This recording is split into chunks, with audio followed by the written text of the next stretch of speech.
around there. So giving Kayle the defensive ability to kind of sit back. And this is one of Humanoid's champions that he's really well known for. And you talk about late game scaling insurance, the cast a lot of jungle attention.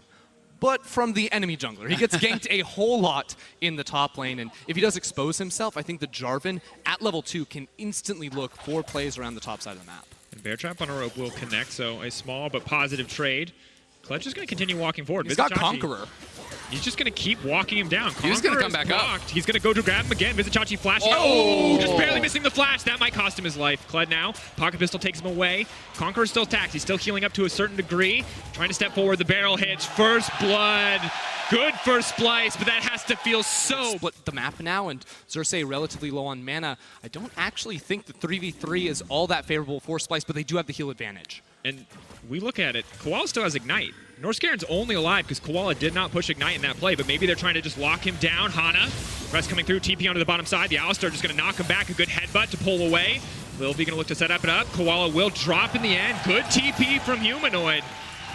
And you were right, Ender. 3v3 wasn't that good. Splyce will just take this dragon, and J-Team really have no ability to even try to actually contest it. I mean, this is where Splyce, see right now, Koala pushing for a reset because they don't know where the duo of Splyce is going. Both side lanes have to be very, very careful, and Humanoid can teleport in towards this topside play. Xerxes zooming up to the top side of the map. The ward comes down. He'll spot the Gragas out, but that is one very fast Fat Man running in.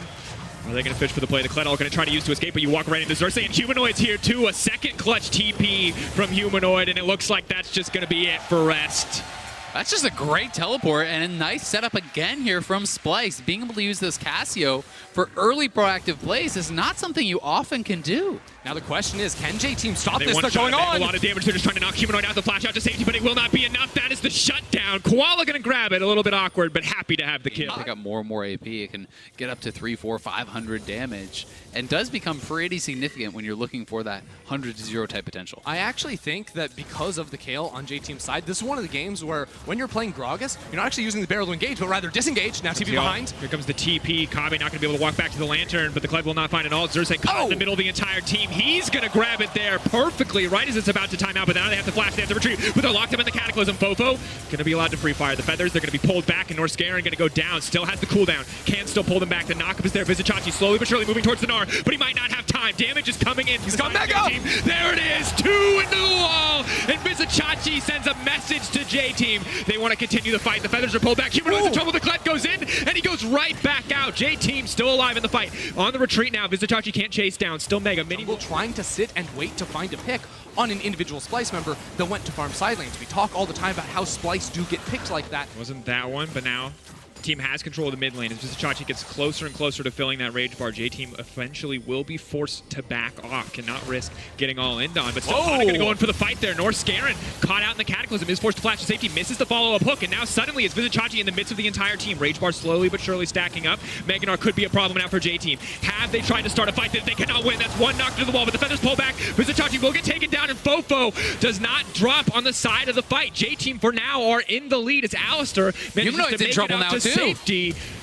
Goes over, trying to get a little bit more. The dismount comes in. Humanoid, there does so much damage. Humanoid! To be careful. That's going to be the Petrifying Gaze. He's looking for one more, but it might not be enough. Little V needs to get more damage down in the fight. 2 have dropped. Splyce are turning the fight. A good flash from Fofo, but Splyce will find it in the end. And on the side of that fight, Norscaren had a sick play to pull Hana out of his flag and drag that would have got him on top of Humanoid and perhaps allowed them to get that kill. They are on the Baron here. Koala is low, but they know it's going down. Burning faster and faster. Fofo walks up to the pit, but it will not. We'll zoom the entire team right out, and it will no longer be a threat. Humanoid so far ahead now, quite easy for Cassio to solo this Drake, and J-Team are run up towards his side, so that wave should fizzle out, and they should play for mid.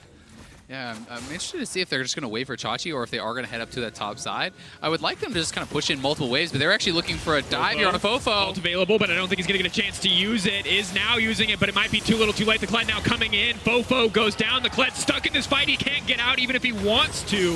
The hook lands from Norscare, and he's going to have to retreat. He's going to get demounted here, but the Pocket Pistol will take him to safe. Barely doesn't connect, but this another structure is falling down. J-Team can't do anything. Mega Gnar slowly but surely starting to stack. He has a minion wave there to beat him. If he wants to double jump, he can fish for it. Vizicsacsi just going to bounce right in. Lands it on 2, and Splyce now trying to clean up the fight, desperate to get something back. But both the carries know one going down. Fofo is dead. It's all eyes on Little V, but it's just not going to be enough. Desire the pull through the feathers. He cannot do it in the end. A heartbreaker for Little V and a triple kill for Humanoid. A great initiation from Xerxes, and even better Gnar from Vizicsacsi, jumping straight into the base and getting another one for Splyce. A dominant finish to the game from Splyce. From start to finish, it was a clean game, a few trades back and forth, but Splyce will tie themselves up with J-Team 2-2, and Splyce are looking to get out of this group.